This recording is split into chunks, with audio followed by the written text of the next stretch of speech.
Welcome to the Photo Fluffy Show, episode 92.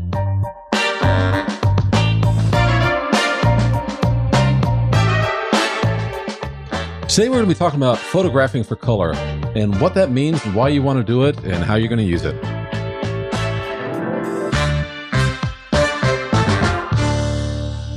Hi, my name is William Beem. Hi, my name is Lee Beem. Surprisingly enough, we're the host you've had all the time. Yeah, nothing's changed. No, nothing new. I'm still full of it. It's a little sad. No, it's not. I'm still full of it. It's funny. Hey, before we get started with our topic, I want to let you know that show notes are going to be available at williambeam.com/episode 92. And of course, you can get a transcript of the show there for free. Links to subscribe are there, as well as photoflunky.com, which has a player for this episode and all of our other shows. And also, I've got a free ebook for you. If you'd like to get this, go to williambeam.com/free book. It's called Creative Portraits, and it is a nice little guide about the creative and emotional side of portrait photography rather than the technical side. So I'm not going to be talking about flashes and lighting and how you do all this stuff. I'm going to be talking about the things that you're looking for that help make your portraits look like they mean something to somebody. Yeah. Does that make any sense at all? Oh, yeah, absolutely. I get that. You liked that book, didn't you? Yeah, I really did. Look, there are plenty of photos, plenty of examples in there. And of course, it's free, so you can share it with a friend if you want to. All right, let's start off with the basic questions like, why shoot for color? What does that even mean? Well, actually, we'll talk about what it means in a moment. But as far as why shoot for color, and to me, color is really what brings in your emotion. Well, color to me is expression. Expression, if you want the viewer to pay attention, expression can either make a statement, draw an emotion, create a mood, or kind of convey a mood, or any of the aforementioned. It's so color is your way of communicating with a photograph to me. And just to be clear, we're not talking about, shooting in color versus black and white. When we say shoot for color, we're talking about color is your subject or a major part of what makes up your photographic composition. Yeah. And you're choosing your color deliberately yes. as for what you shoot, rather than just, is this black and white or color? So it's not a matter of saying we want you to shoot in color rather than, converting to black and white. We're saying look for color, use that color to make a statement or an expression, as you said, in your photography. And also how often or the extent to which you apply this may depend on the genre of photography that you're into. I mean, for me, with what I'm doing now, I would say that I almost always shoot for color. One of the times that I really like to apply this, I think, is with travel photography. I remember, I brought this up before on a couple of episodes, but I hate to keep bringing it up that I'm going back to Cuba in January. But when I was in Cuba before, there are so many colors there, and the buildings are they're well weathered, let's put it that way, but they're also very colorful. And as I was looking around, I thought the color is really making an impression upon me while I'm here. I need my photographs to tell the story through that color. And some of the shots, really were walls and maybe a street sign that said, Cuba or whatever the street was. But the color became part of how I told the story of where I was because it was part of where I was. And in other cases, I was just out Friday. I'm looking for backgrounds and textures to use in other photographs. And one of the most important things I could find was not only just what texture of the material was that I was shooting, but what the color was. Yeah. And how I can apply that with another photograph. The question really kind of comes up is, how do you use color in your photography? And you said, Lee, that this is something that you're looking for all the time. So what does it mean when you're shooting for color? I have a subject in mind or in view when I'm about to take a photo. I don't think I want to take a photo. What should I use for taking a photo? There is something very specific. So whether it's a pair of shoes, a drink, or a still life that I'm going to set up, there is something there. And the first thing I do is look at the prominent colors in there, or the prominent neutrals in there. And then my next step is to find the color that goes with it. I either want it to blend nicely or to contrast or to complement. So my starting point before I even look at my composition is finding the colors. And I've got a number of fabrics and things little props that I use as backgrounds. And my main thing is to determine, am I going to use a neutral or am I going to use a color for the background? And that depends on the subject. One of the things I'm looking for, I think, is I'm looking for a dominant color, something that's bold that stands out. Doesn't have to be red. I mean, I've got a photograph of just some red rose petals. I really love that. It's a very bold statement, but it's too powerful for use everywhere. Yeah. Sometimes the colors you want, they may be dominant, but they also, like you said, may be neutral or a bit more subtle or faded. And that kind of comes back to tying to what is the emotion you want to present, or what is the subject that you want to use with that color? Well, bold colors are loud. It's like typing in all caps. And there's the time, well, there's never a time to type in all caps, but there is a time to be loud with your message. And there's also a time to be subtle or quiet, or just to kind of let the person see it. All right. You mentioned color contrast. Mm-hmm. When you say that, I'm thinking complementary colors that are opposite sides of the color wheel. Is that the way you're looking at it, or? Yes, but not necessarily opposite ends of the color wheel, because there are colors that work together that are not opposite ends of the color wheel. Could be triads or some other relationship. It could be anything else. And sometimes even it's not really a contrast, but it's kind of working with different shades of a similar color. I mean, I had a recent photo where my subject was black with got stainless steel on it and then some black text, and I chose blue as the background. I could have chosen any color as a background, pretty much except black or white, because the stuff would have got lost in there. But that might have worked, for example, if I wanted something very plain and simple where I wasn't trying to create a mood. I wanted the cool in there. I could have gone, that was just what looked good to me at the day. I was in the mood for blue.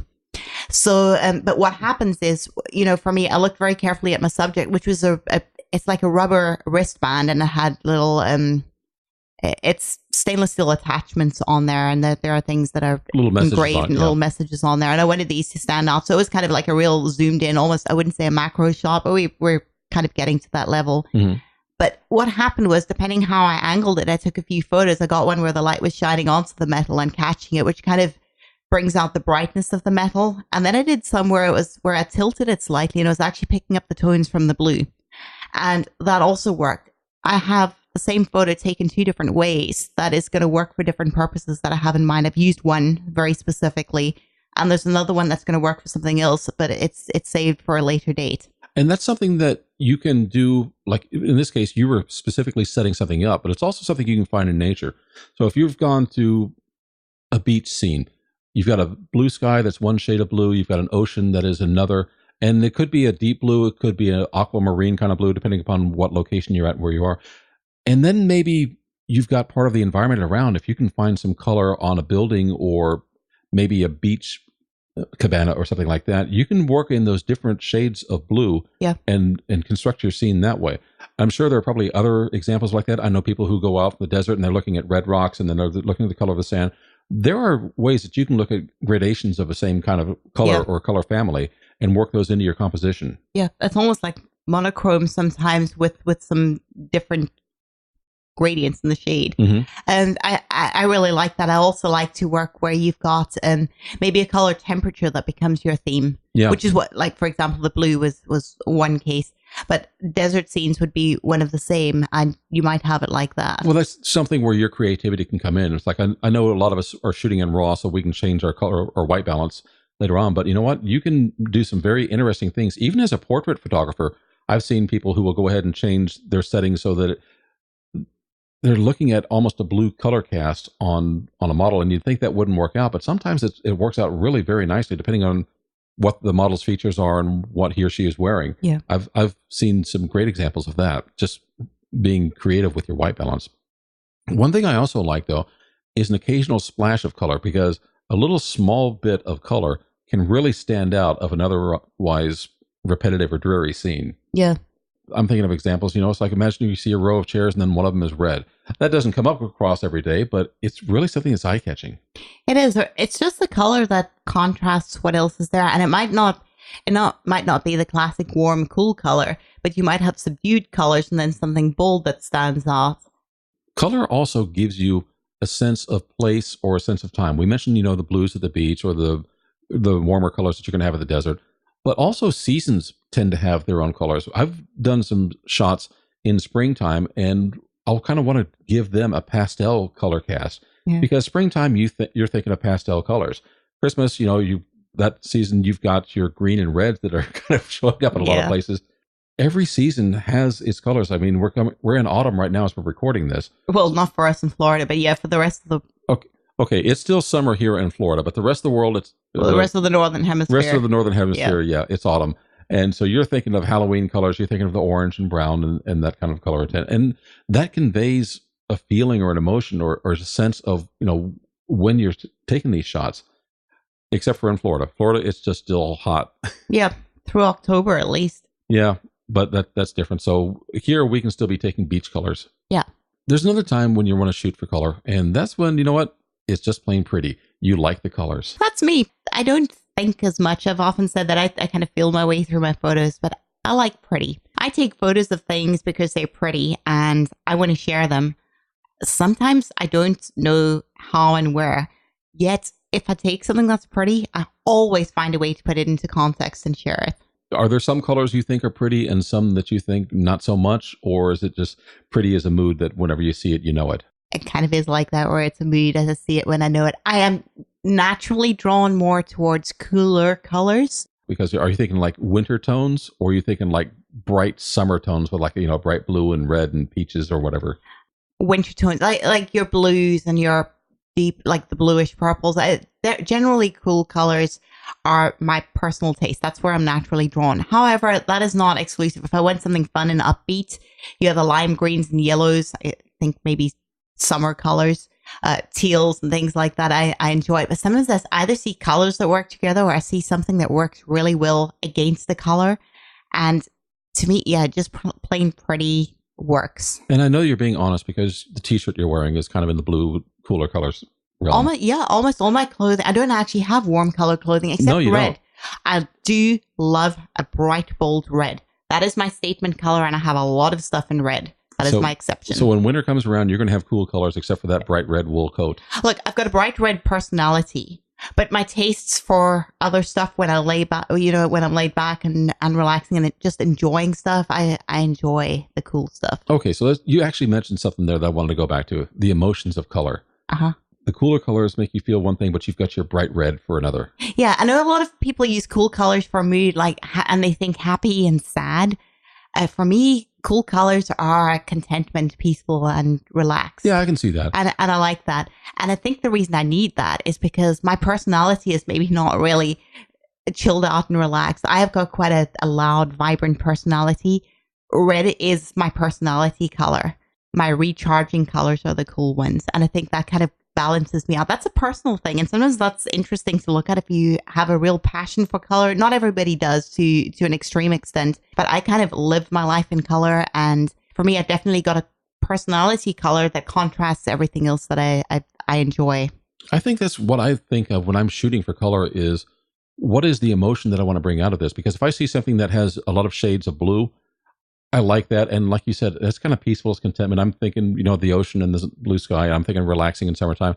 But yet you throw a splash of red in there, now that someone's having a good time. Yeah, that would be me. Okay, that's all we've got today on photographing for color. We hope this gives you some ideas. Yeah, if we skipped something and you got an idea to add, just leave us a comment.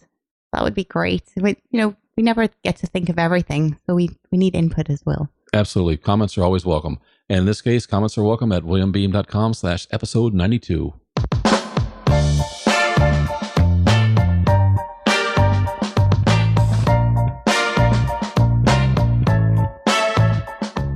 Thank you very much for joining us on the Photo Flunky Show. Well, we've already told you where the show notes are available and the transcript is going to be there. But also, you'll find links to subscribe to iTunes, Google Play Music, and others. And please, leave us a comment. Let us know. Do you have a favorite color? Is there something that you see in your photographs over and over? Or do you want to take a challenge and maybe go off and shoot for color for something that's just really not what you typically do? We'll see you again next week. Thank you so much for joining us. We appreciate you. Take care.